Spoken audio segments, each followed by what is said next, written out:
Welcome to Lords, the home of cricket and the home of Marylebone Cricket Club, MCC.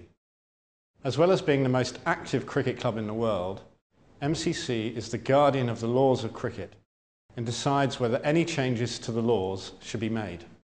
My name is John Stevenson.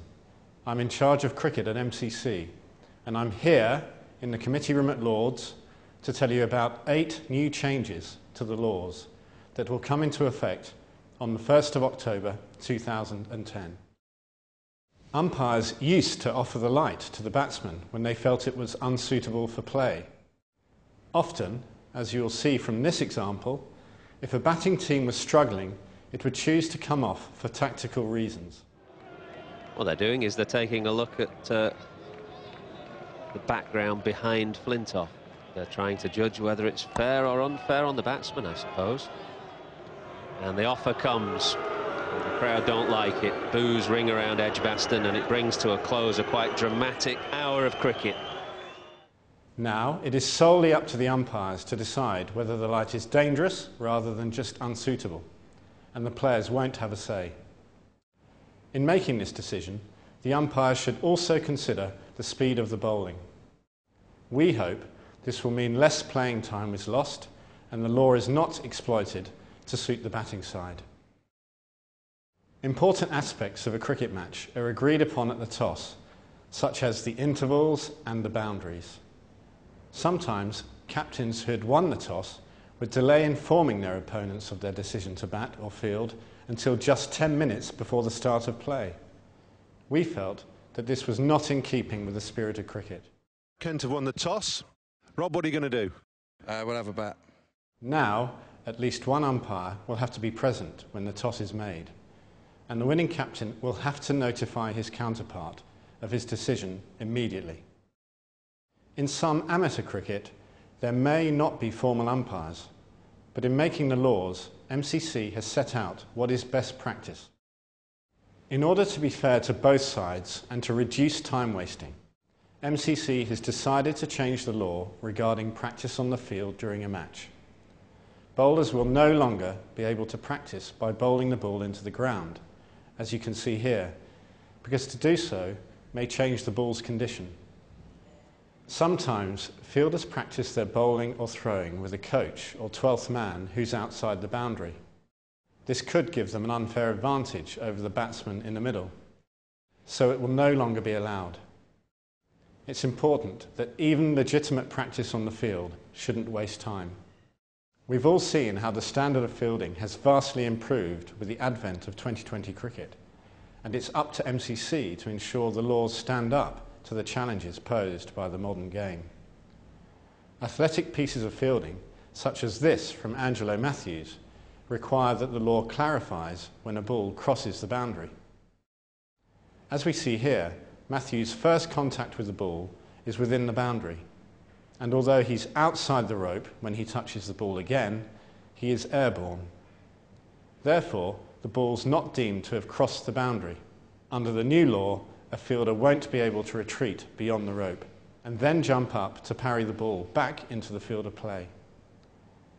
Let's have a look at this effort from Adam Voges to illustrate a piece of extraordinary and entirely legal fielding. Hit that well. Well enough. Not well enough. Hello, is it? What's he done? Yes! Yes, he got it! Now let's have a look here. He's caught it. It's not on the rope. He's going to go out. He tosses it up, then goes out. Does he get back in? He trips there. He gets in. I reckon that's out. That's brilliant. Adam Voges, the second last over of the summer, takes a ripper. Although very rare, some slow bowlers deliver the ball with their front foot going right across to the other side of the stumps. So, a bowler could say he was bowling over the wicket, but release the ball as though bowling round the wicket.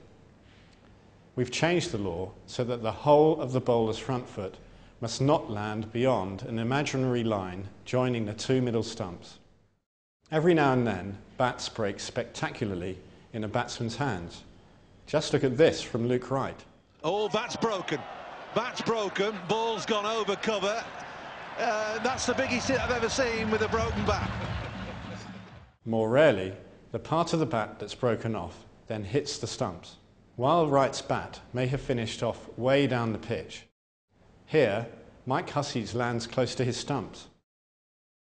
While it would be an incredibly unlucky way to get out, if the broken part of the bat hits the stumps and dislodges the bails, the batsman will now be given out in the same way as if the bat had fallen out of his hand.